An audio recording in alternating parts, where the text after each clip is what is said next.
This morning we have a very serious subject, and one which I think no one can handle in even a few days, let alone a few hours. But it is something I think we must all think about in the future. We took as our subject the love of God. Now let's consider this a little bit in the light of the way things are in the world. Look around us in the 20th century, and we probably will find one of the most terrible periods in the history of the world.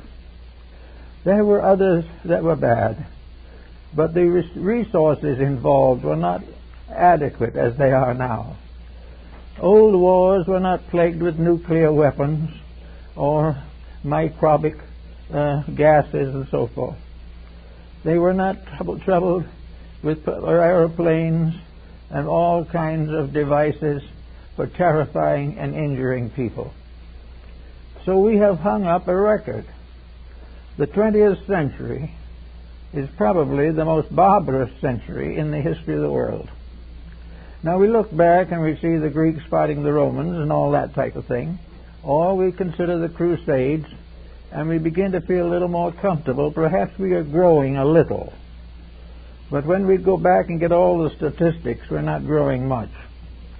We are not doing anything to develop the moral integrities of contemporary civilization. We are not doing anything to protect the integrities of the coming generation. We are constantly focusing our attentions upon destruction and profit, and these are the only considerations which are assumed to be necessary to the civilization of a people. Actually, as we look around us, we see the ruins of many great enterprises that might have had meaning. We also see a few outstanding corruptions that are succeeding only too well. And with all of this, we are supposed to be a God-loving or God-fearing people. Actually, we do not seem to be either. The old days when we were really frightened by the promises of divine wrath are more or less forgotten, and those who are most guilty do not even believe in divine wrath. We also look back with certain apprehensions upon our own growing up and the kind of world we are giving our children, and who is going to be in the 21st century when it comes. Certainly, unless there are marked changes, it is not going to be heralded in with a blast of ethics or anything of that nature. We look around us and we listen to these various commentators, and we study the analysts, and we read the more recent texts on the subject, and we find almost completely the real factors ignored. Ignored because they would interfere with the continuing stream of procedure which has become sacred in this century. Sacred to profit, sacred to pain, sacred to death, but not sacred to the plan of human destiny. Therefore, it is very important for us now to study a little bit about morality. And in order to touch on morals, we have to touch on religion. And when we see the condition of morals today, we may say, what has religion done about all this? Well, essentially very little. The contributions of religion have been on television programs, and on some sermonizing, and in a few crusaders going out. But the major stream of religion has not been enriched. We have in the world today nearly 3 billion committed persons, committed to some type of faith, to some ideal, to some integrity beyond materialism. If these 3 billion people cooperated, our problems would be very few. We could control almost any situation if these people would practice what they talk about. But instead of practicing, first of all, they divide into sects. And we are confronted with a very unpleasant spectacle of the same people all over the face of the earth worshiping the same God, but under a different name in every square block. We are here in a world where we have no definition of deity, but countless interpretations of deity. We each believe that our particular faith has this special admiration of deity, but we do not know what the faith is, and we do not know what fascinates the deity. We just keep on going. Now, a religion, as it says in the Bible, is something in which you dedicate your life to a principle or a purpose. If that is true, economics is our God, because we are dedicating our lives to it from the cradle to the grave. But it certainly isn't religion, because religion is not the dominant factor in the lives of people today. It is here. It is struggling.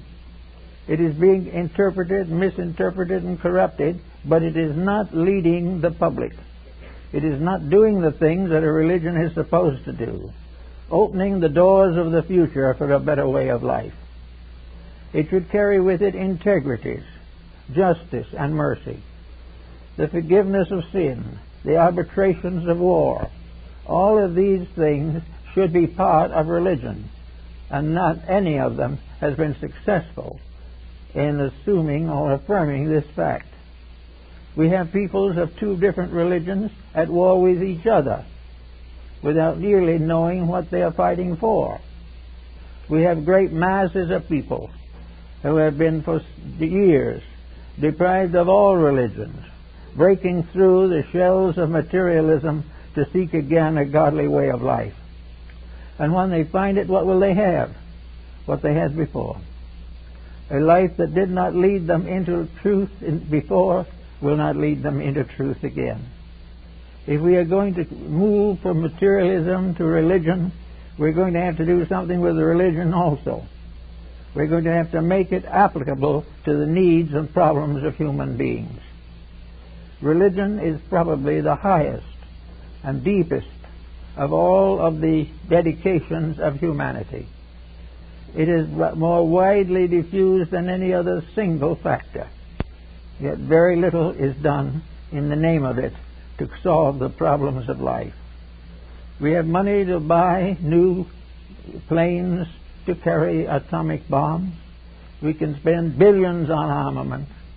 We hear nothing about solution by way of intelligent dedication. Now, what is religion to us? Religion is faith in something beyond ourselves. Faith is the recognition that there is some purpose beyond barter and exchange for the existence of mankind. If this is true, it has been overlooked.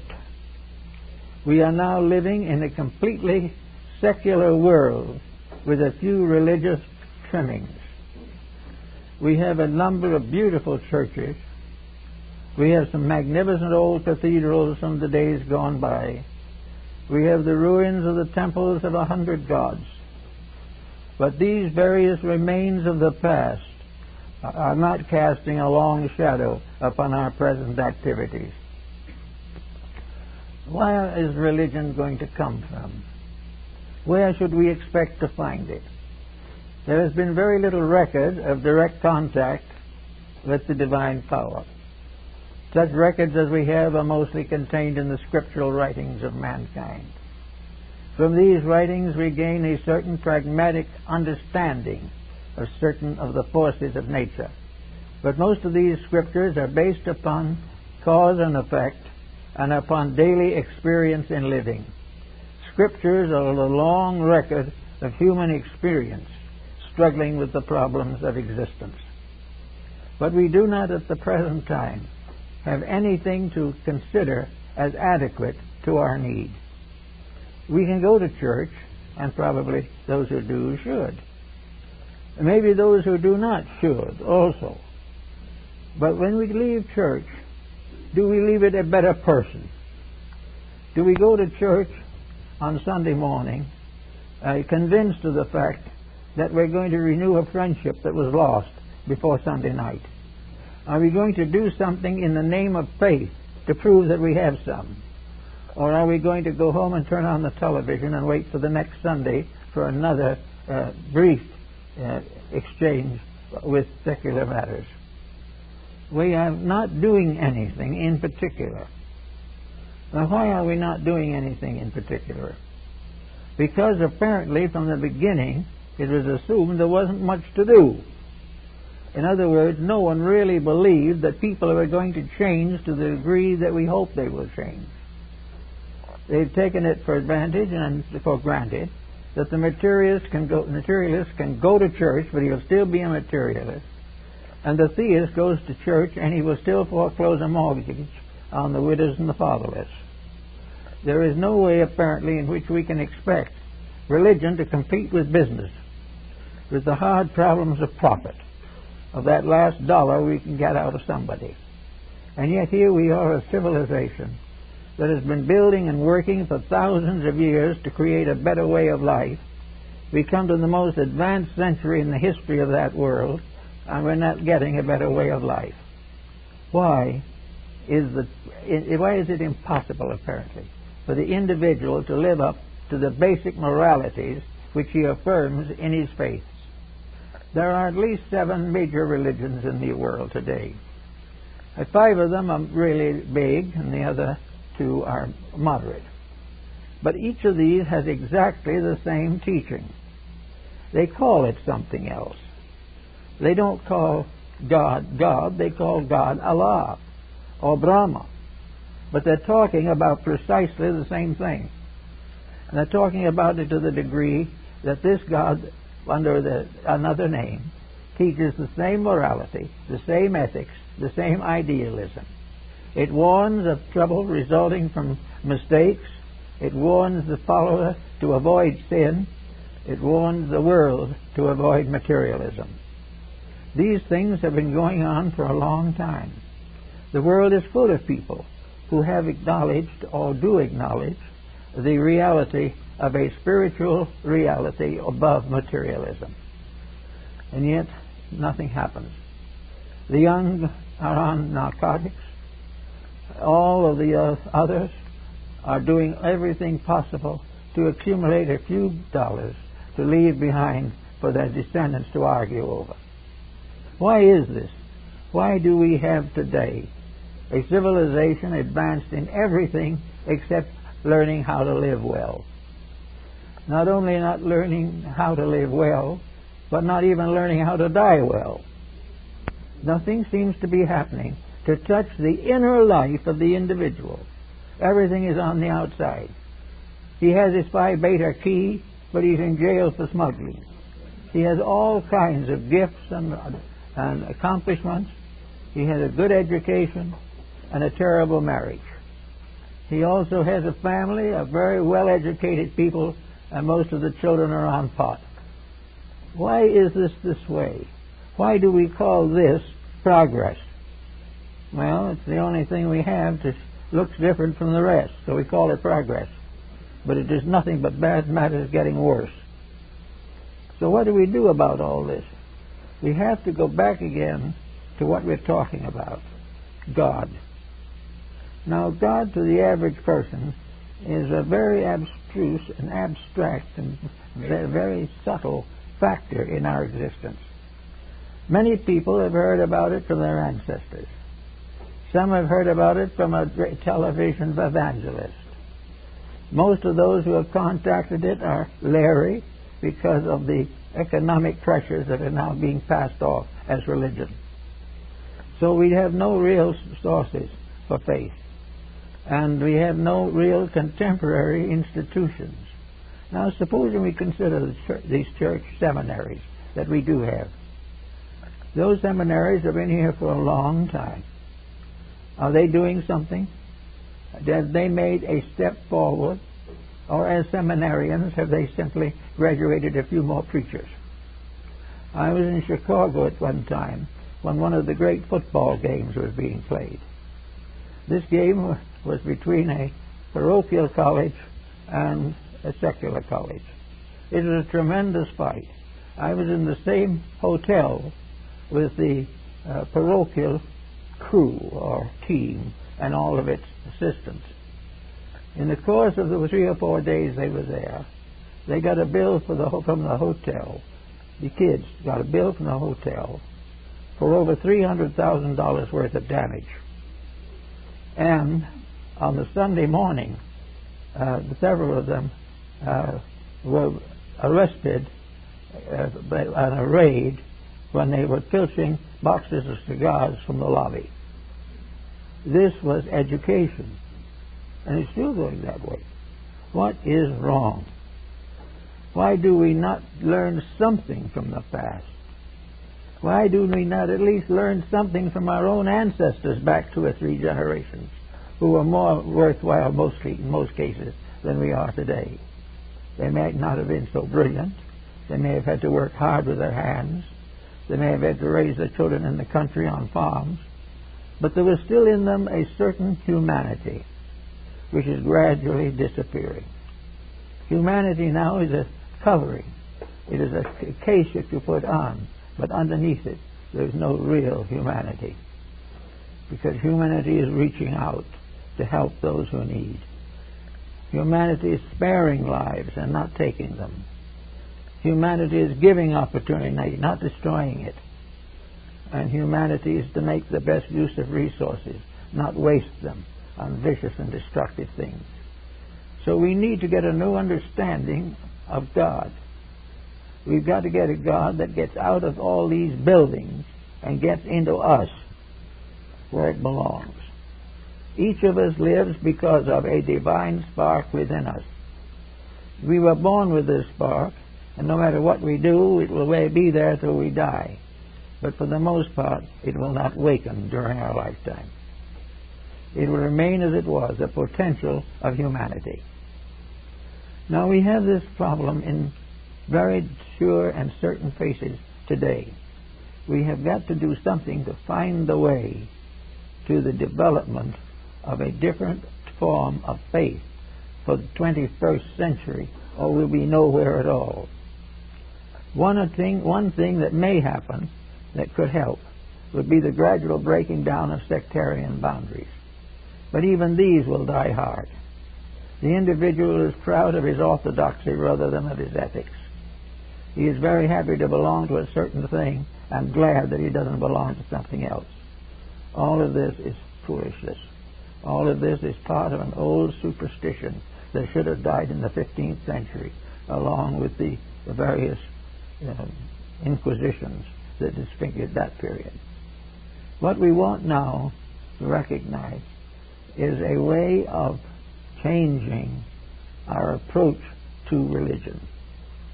Now, if you've traveled, and I have traveled partly, at least, reasonably, you will find scattered about the surface of the earth some of the most beautiful buildings that man has ever devised. The great Comocene builders and the cathedral builders of Europe have left us works of dazzling beauty, works of splendor, works of tremendous integrity, and with great symbolic meanings. And who is in them? I've been in many of them. Mostly there's someone in there raising some funds. That's all. Sure, that Mass will be shown. But this great building stands for a great principle. It towers above the trade hall, and it towers above the secular city. And it is the wonder of that community. And people come from all over the world to see it. But what does it do? What is it giving to tomorrow? Some of the most beautiful churches in Europe were bombed out during World War I or II. Others are practically deserted. Some are closed, some are condemned, and some have been changed into stables and storehouses. This is very, very wrong. It is something we cannot afford to have happen this way. It is necessary to just get hold of some of these things. Now, what might make a mother or a parent a little concerned over all this? Possibly wayward child. But at the same time, the wayward child is probably worrying over the waywardness of its own parents. There is no integrity here that is there. There are good parents, but there are many who have no more interest in being good parents than they have in being good citizens. They're there for what there is in it, and the sooner the quicker. So we have to find some common denominator. And we like to take a thought now. What is the Chinese concept of this unit of society? And the answer is the home. The home is where morals are built and where morals die. Homes are where unity rules supreme and diversity eats away all that is valuable. Homes are something that are kept not for a generation, but for many generations. In the old palace home of Confucius in China, there are the moral tablets of 50 generations, all preserved, because they represent a great stream of moral force. Confucius is not recognized as a great scholar primarily, although he was loved for his scholarship. He was admired for being a good human being, one who really tried to live the principles that were just and right. And so everywhere, the home basically is the unit. As Confucius says, so goes the home, so goes the empire. So that the beginning of religion in the modern world is not in the church, but in the home.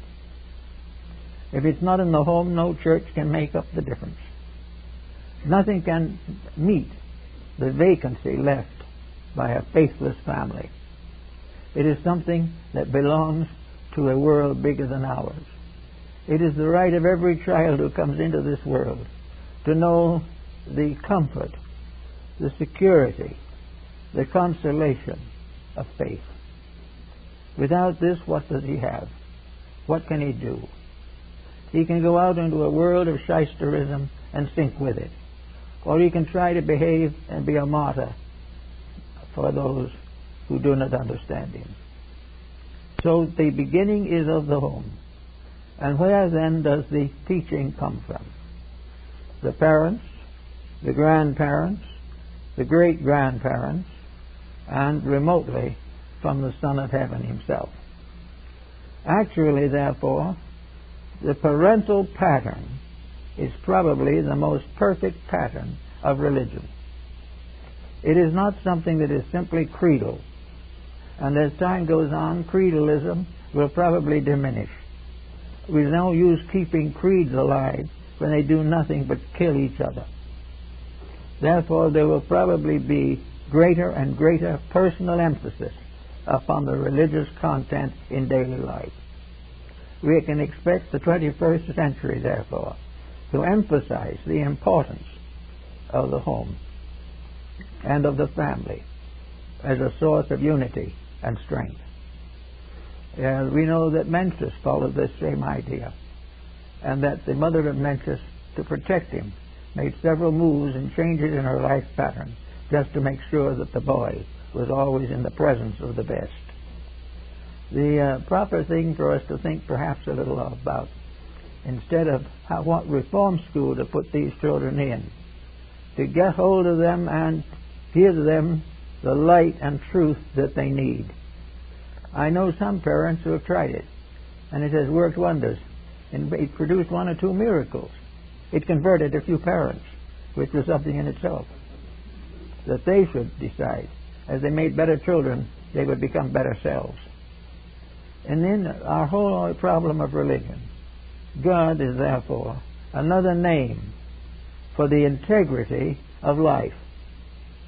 It has something that has to do with the light, shining light of a reality, of something that pays off in plus instead of in minus. And we find that in the old religious writings, the deities were mostly borrowed from world heroes. In the very old times, the God was nothing but a glorification of Louis XVI. He was simply a deceased ancestor who made good. they built an ornament for him in the form of an altar and kept an offering on it so that he wouldn't get angry at him after he became a ghost. He was a symbol of the family. And the family in those days was very largely patriarchal. Most of the gods of antiquity were men gods. They were gods because they were the heads of clans. They died and remained heads of clans. And the stronger ones got better. In Egypt, some of these clans grew, others disappeared. A god that couldn't take care of his own clan soon disappeared. But always the deities were the heads of the various social structures and were constantly venerated and catered to and memorialized simply because they were former human beings. Now this is true in many religions of the world. And in other religions it is similar, but not quite the same thing, but derives from the same general concept. Namely, that in the beginning the gods were the heroes. They were the ones who in one way or another became great. And in the course of time, this greatness came to be associated with religions. And nearly all of these gods ultimately brought a doctrine which was just exactly what the people wanted, a doctrine that justified what the people wanted to do. And that after these doctrines were established, then the problem was to perpetuate them. And in the perpetuating of them, we find this strange motley crew that we have today. The whole world divided into a checkerboard of beliefs, a little here and a little there. These beliefs in substance much alike, but each with certain prejudices, certain commitments, and certain intensities of believing, and very few realizing that from the beginning on, the whole theory was encompassed with one wall, and that all of these various religions are actually aspects of the same thing. Out of this past conflict, there has been very little new added for the last 2,000 or 3,000 years. Therefore, we say that if you worship Allah, you really have to go on a holy war against Brahma. Or if you believe in Moses, you have to go into a holy war against Zoroaster. All of these names become frightfully important. The fact that they all taught the same thing, and that we're not doing the thing that any of them taught, doesn't seem to bother anyone. It just doesn't seem to annoy.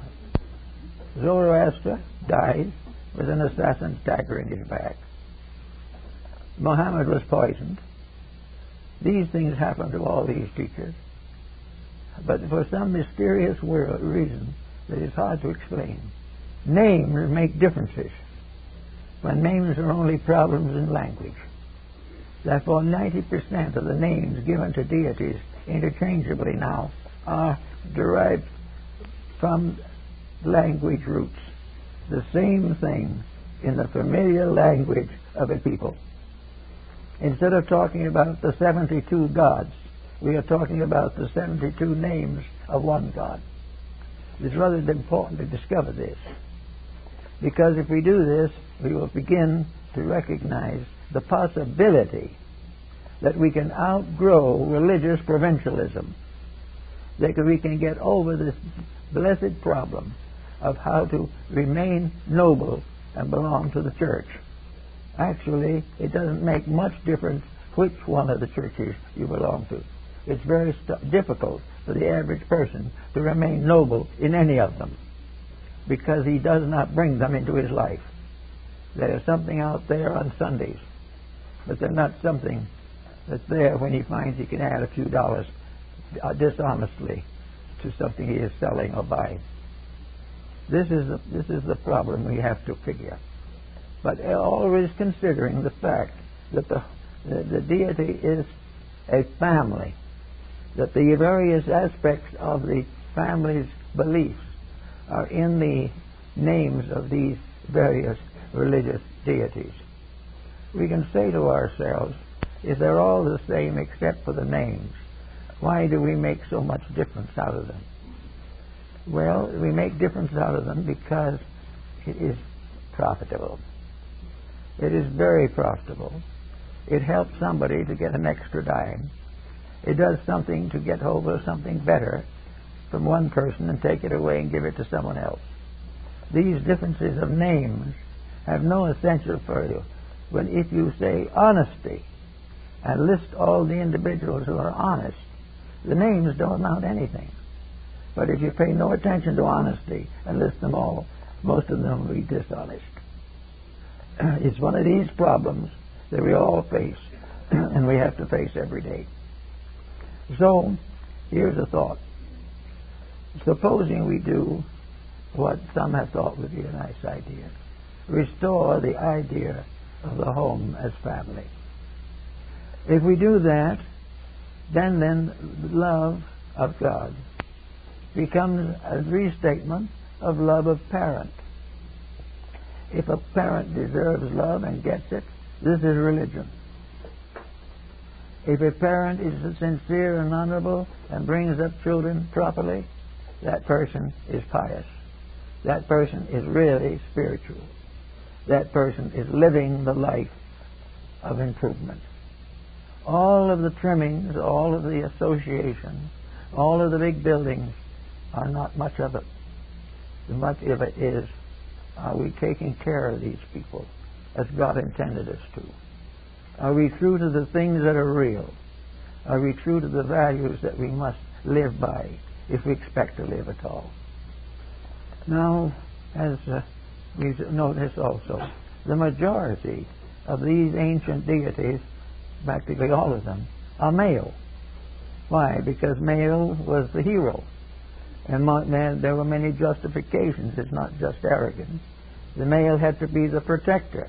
The father of the house has values as well as the mother. It is the duty of the father to protect the house, and it is the duty of the mother to enlighten the children. It is the duty of the parents to see that the child is protected, educated, and enlightened, and sent forth as an accredited human being. Now, if this is true, that becomes also religion. Now, religion can extend beyond this, but religion that doesn't live at home is very hard to live anywhere else.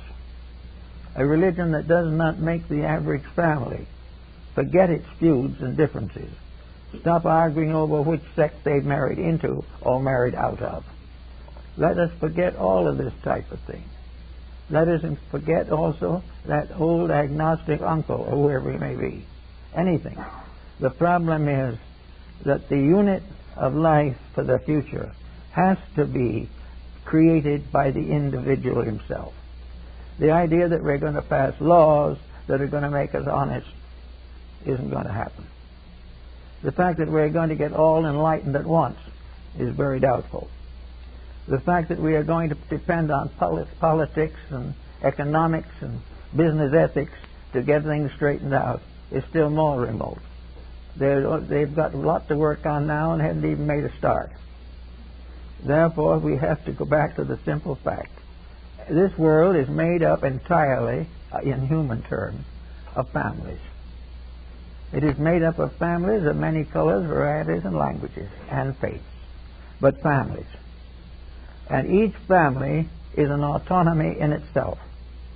Each family has the right to live well, regardless of other families. No family is supposed to be enslaved by some other family. If the family lives its own life morally and ethically, brings its children to maturity as dignified human beings, if it teaches honesty, idealism, and integrity to its children, and bestows upon them the love that children need in order to live well, then we have a religion. And the individual who lives this way is worshiping. And the worshiping person is the one who shall see the face of the beloved. It is time, therefore, for each person to trace his faith back to his own heart. Not to something someone says about him, not to some shortcut to nirvana, but back again to the depths of himself. If he does this, he will find that the world has given him a marvelous assortment of possibilities. There's no reason why he has to be like everybody else. The only reason is that he must learn to like everybody else. He must give up saying, this man is a different religion and I can't speak to him. I've had in my time many, many cases of young people of different denominations whose lives have been ruined by the incredulities of their ancestors. As a minister, I had married a number of couples who could not find any other form of marriage that had a touch of anything but the justice of the peace. These people had no crime. They loved each other, but they were of different faith, which made them incompatible as far as the family was concerned. All of this has been going on for ages. The desert is filled with tribes that raid each other. The cities are filled with corporations that cheat each other. The world is full of schools that teach things that nobody really needs to know and teach nothing that is important. All these things must be changed by the 21st century. If they are not changed, our projects are going to be very, very poorly represented. Therefore, I think it might be very well to understand that the real worship of God is the worship or recognition of the unity of life and the proper training and education and development for that purpose. It is one thing, and perhaps useful to some way, to read of beliefs from the tables of Hammurabi, written 3,000 years before the birth of Christ. Very interesting. Even there, they said if a builder made a house that wouldn't stand up, he should be penalized and asked to build another. They got to that point, at least, in development of ethics. But the real answer to the point is always that daily, hourly, and now, the time is very, very right for us to begin to think in terms of the love of God as a process of recognizing and rewarding the streams of essential integrity which flow down through the ages. We should begin to think more and more deeply of where honor is due and refrain from bestowing it where it is not due. Now, among other points that are very interesting is the possibility that is emerging at this time of the consideration of deity as feminine rather than masculine. This is gaining considerable recognition now because it again ties two roots. The idea that life goes back to the Great Mother becomes more reasonable to some people at least than the way that it goes back to a father. There is something about the mother that is representative of the giving birth itself to integrities, to values, to guarding and selecting and keeping, to disseminating the truths and principles of our life, going forward always toward the development of all that goes after. That these key people, and every family has them, should be developed in this way. My wife is working now on a study of the possibility of developing the importance of the mother descent in the hierarchy of religions and in the hierarchy of creations. But regardless of how we approach it, the fact remains very definite that with this new century coming, we've got to do something about it, or our civilizations will simply exterminate each other. We now are approaching gradually two forms of extermination. One is through the development of destructive armament, which cannot be prevented from working havoc. This armament has advanced far enough, according to some experts on the subject. It is conceivable that a bomb can be invented, put together, or imagined one way or another. One bomb that will destroy all of civilization. Now, we certainly hope it won't happen. But how in the world can a people consider itself intelligent that contemplates such things? Where can we find a person in his right mind who would want to advance any project which meant infinite destruction, misery, and death. On the other hand, also, we have another group, the environmentalists. This group is quite convinced that if we keep on, we will live on nothing but the edge of a desert. That everything that makes life important will go, because we will wear out the resources of the planet. And so cheerfully we announce this on the top of the page, and down halfway through the same page, a big ad for a new product that has just cleared out several hundred acres of forest to make it. No one pays any attention to these things. No one seems to think of education as teaching us how. Why does education not teach young people how to think through the facts of their own existence? Why do we drift along on the surface of something? We're not getting anywhere. We're not even comfortable. Every so often we have a new epidemic or a new terror arises among us for which we have no solution. We are making life more difficult every day and no profit. And yet no one seems to be taking this matter seriously. You can read pages and pages and pages of congressional reports here, or something from the British Parliament, or something from the French House of Deputies. All these things, all of them pointing out the need for something important, but all of them passing into the lost and found department and left there. Why is it that we're coming into the new age, the new generation, that we do not think more about God?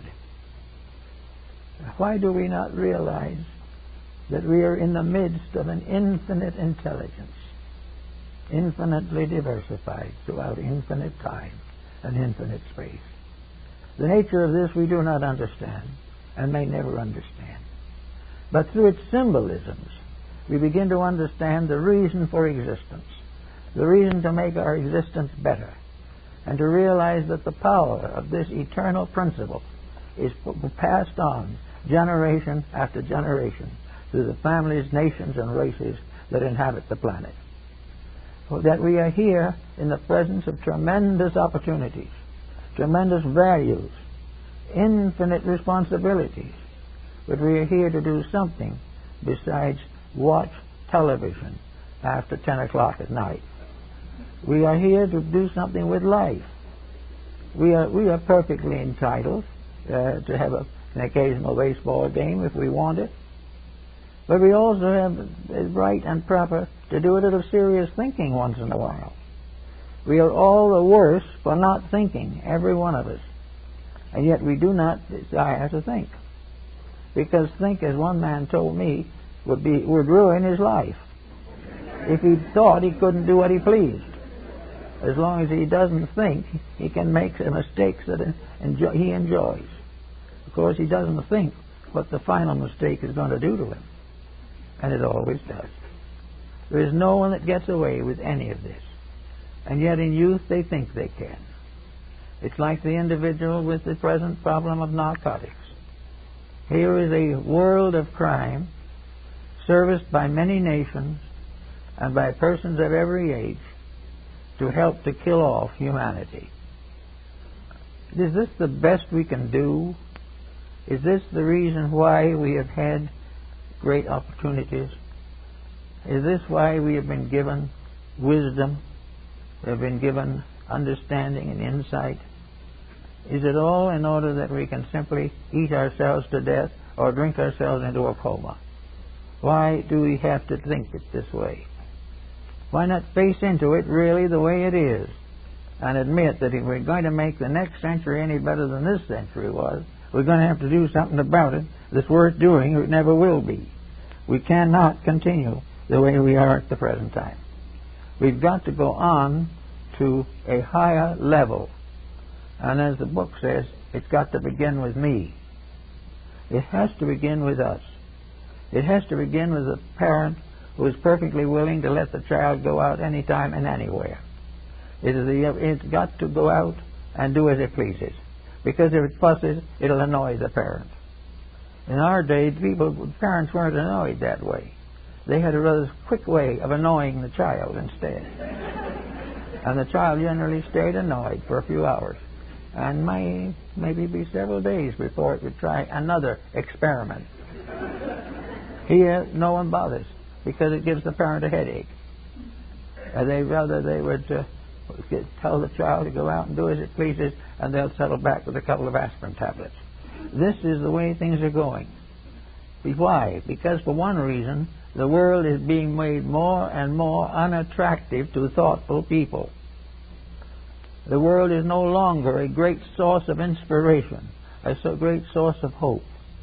The God that we have in the atmosphere around us now is a God of fuss and fuzz.